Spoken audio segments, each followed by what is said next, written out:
अपने पड़ोसी को बोलो, एक मां अपने दूध पीते बच्चे को भूल सकती है। एक मां अपने जन्माए हुए लड़के पर दया करना छोड़ सकती है, पर यहोवा कहता है, मैं तुझे कभी ना भूलूंगा, कभी ना छोड़ूंगा और कभी ना त्यागूंगा। इज़राइल के 12 गोत्र जो तंबू के आसपास थे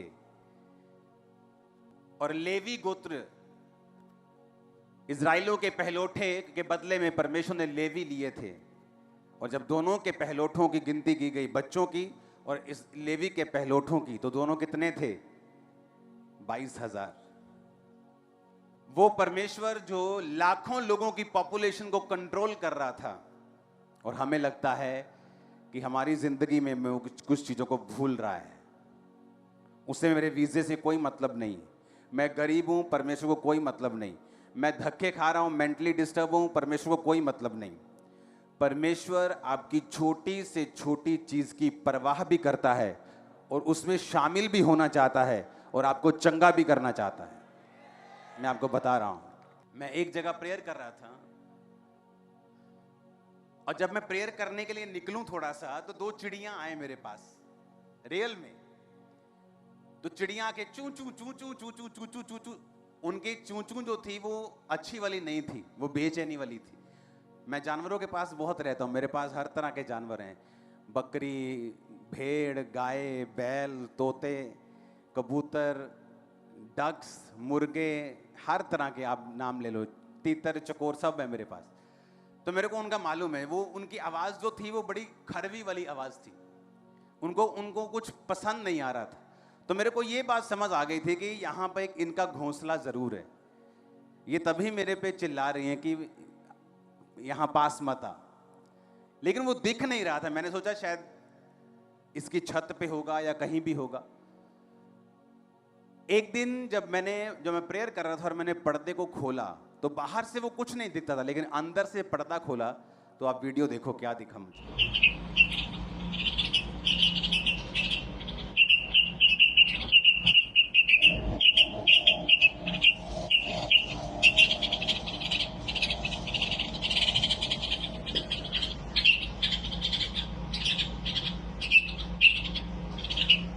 दूसरी वीडियो को देखेंगे।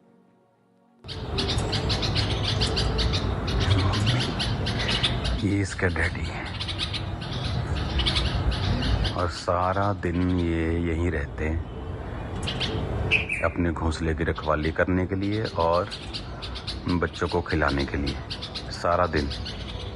अब ये जो आवाज़ें निकाल रहे हैं ना, ये मेरी वजह से निकाल रहे हैं। मैं यहाँ पे, उनको लगता है कि उनके बच्चों को कोई ले जाएगा, और बच्चे यहाँ पे ये खिड़की के पास।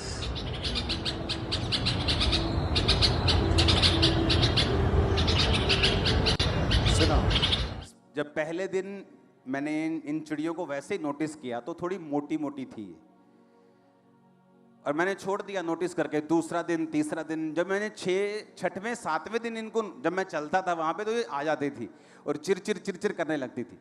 तो मैं क्या नोटिस कर रहा था कि ये पतली होती जा रही, पहले थोड़ी मोटी थी लेकिन अब पतली होती जा रही।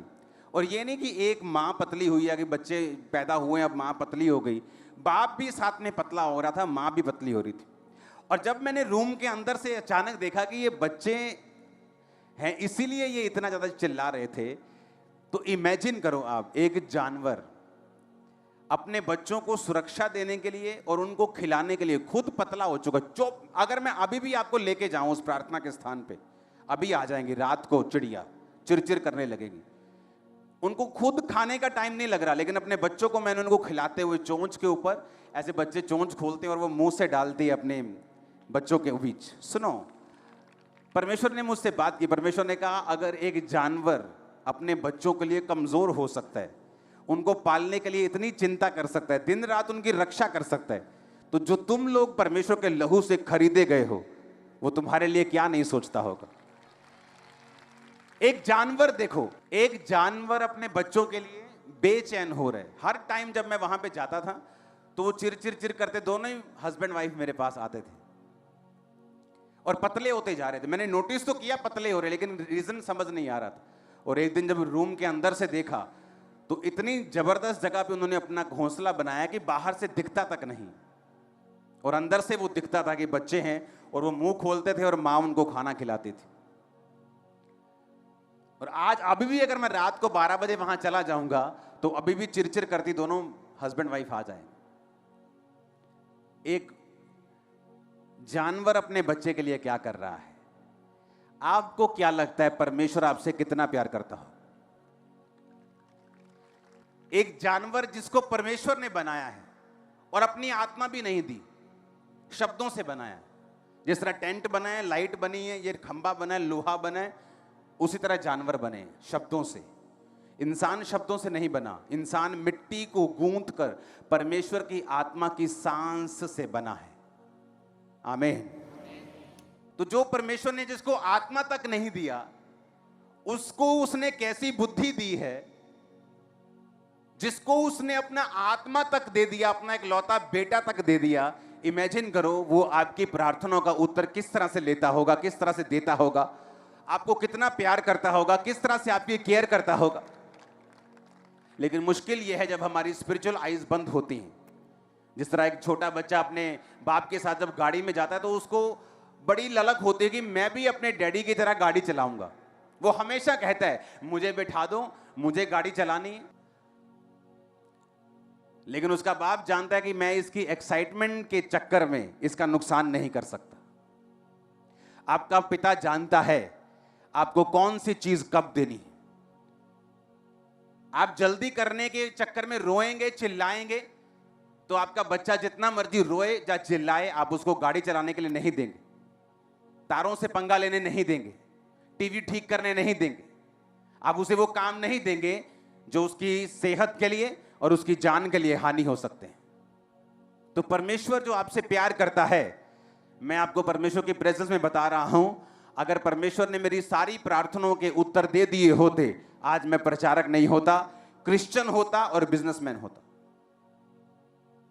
इतनी रूहें नहीं बचती, आप इतना प्रचार नहीं सुनते।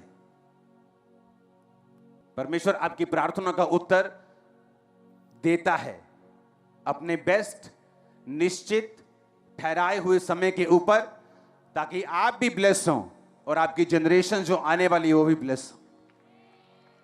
आप जानते हैं रोज की रोटी को शुरू करने का मकसद रोज दोपहर को 1 बजे लाखों लोग उसे सुन रहे हैं, लाखों। आप इमेजिन कर लो कि एक महीने के अंदर 2 करोड़ से अधिक डिवाइस वचन को सुनते हैं। एक महीने में 2 करोड़, एक महीने में। क्योंकि जब अगर शैतान अपनी ताकत को और अपने नए नए तरीकों को इस्तेमाल करके लोगों को पीछे खींच रहे हैं, तो परमेश्वर भी अपने लोगों को इस्तेमाल करके शैतान को पीछे कर रहे। पहले बात करना थोड़ा मुश्किल होता था। कोई गंदी फिल्म देखने लोग जाते थे, बेचारे वीसीआर लेके आते थे, फिल्म लेके। अब तो मोबाइल खोलो तो फिल्म शुरू। शैतान ने आसान कर दिया, तो परमेश्वर ने भी ऐसा काम कर दिया कि उसी मोबाइल पर शैतान की बैंड बजाने का इंतजाम किया। आप जानते हैं सबसे रोज की रोटी को शुरू करने का मकसद यह है कि जो कलीसिया है वो सिर्फ संडे और थर्सडे वचन नहीं सुने, वो रोज वचन सुने। क्योंकि अगर वो रोज वचन सुनेगी, परमेश्वर के हथियारों से इक्विप्ड होगी, भरी होगी, और शैतान जो अब पल पल के ऊपर पाप को अटैक कर रहा है, पाप के साथ, उसे मालूम है उसका लास्ट टाइम आ चुका, उसे मालूम है यीशु मसीह बहुत जल्द आने वाले, उसे पता है ये चीजें, और वो ये चाहता है कि वो भी अपनी फसल को जल्दी काटे, ज्यादा से ज्यादा लोग परमेश्वर से हटे, उसका ये मकसद है। और परमेश्वर भी जानते हैं जितने मिरेकल्स आप देख रहे हो, जितनी हीलिंग्स आप देखते हो, जितनी बेदारी आप देखते हो, आप इमेजिन भी नहीं कर सकते पुराने टाइम के लोग, क्रिश्चियन लोग इसके सपने देखते होंगे कि ऐसा हो जाए। अब लास्ट समय आ रहा है तो परमेश्वर भी इधर तैयार है, उसकी रूहें भी होलसेल में काटी जा रही हैं, शैतान भी अपना काम करने की कोशिश कर रहा है। तो जो वचन आप रोज सुनते हैं वो आपकी हेल्प करता है विश्वास में बने रहने के लिए, परमेश्वर के साथ जुड़े रहने के लिए, परमेश्वर के आत्मा के वचन की जो नॉलेज है उसे ग्रहण करने के लिए, क्योंकि जितना वचन आपके अंदर होगा आपकी हेल्प करेगा। और जब शैतान आप पे अटैक करता है, आपको अविश्वास के साथ, क्वेश्चंस के साथ, शरीर की अभिलाषाओं के साथ, उस समय वो वचन होगा जो आपको सुरक्षित रखेगा, बचा के रखेगा, और परमेश्वर से आप वो लेने पाएंगे, क्योंकि परमेश्वर पाप से नफरत करता है लेकिन आपसे प्यार करता है। आमीन। तो आप पाप ना करें, इसलिए वचन आपके अंदर होना जरूरी है। आमीन। उस वचन को सुनेंगे अपनी स्क्रीन के ऊपर। सबसे पहले अब्राहम के उस वचन को, उत्पत्ति के। सबसे पहला गुनाह इस धरती पे कौन सा था? इस पूरी दुनिया में सबसे पहला गुनाह क्या था? हां, नहीं आना आज्ञाकारी तो उसका उसका तो एक नाम हो गया ना। सबसे बड़ा गुनाह क्या था? सबसे पहला गुनाह क्या था इस पूरी दुनिया में? हां, आदम और हवा से पहले यह शुरू हुआ था। शैतान का घमंड और उसका विद्रोह, यह दुनिया का पहला अपराध था। आप जानते हैं, लोग पूछते सबसे बड़ा गुनाह क्या है? आप जानते हैं क्यों लोग गिर जाते हैं? वचन की अज्ञानता के कारण। वचन कहता है कि मेरे ज्ञान की कमी होने से या ना होने से मेरी प्रजा नाश हुई। शैतान की वजह से नहीं। शैतान भी किस चीज को यूज करता है आपके खिलाफ? आपके ज्ञान की कमी को। 2 इंसिडेंट है बाइबल में जिसमें मैं आपको प्रूफ कर दूंगा कि ये वाला पाप परमेश्वर बहुत सीरियसली लेता है और इसके ऊपर जजमेंट भेजता है और न्याय करता है। पहला पढ़ेंगे उत्पत्ति में, अब्राहम की स्टोरी। अब्राहम की पत्नी सारे के कोई संतान नहीं थी, उसके हाजिरा नाम की एक नौकर थी। सारे ने कहा, देख यहोवा ने मेरी कोख को बंद कर रखा है, इसलिए मैं तुझसे विनती करती हूं कि तू मेरी दासी के पास जा, संभव है कि मेरा घर उसके द्वारा बस जाए। सारे की बात अब्राहम ने मानी।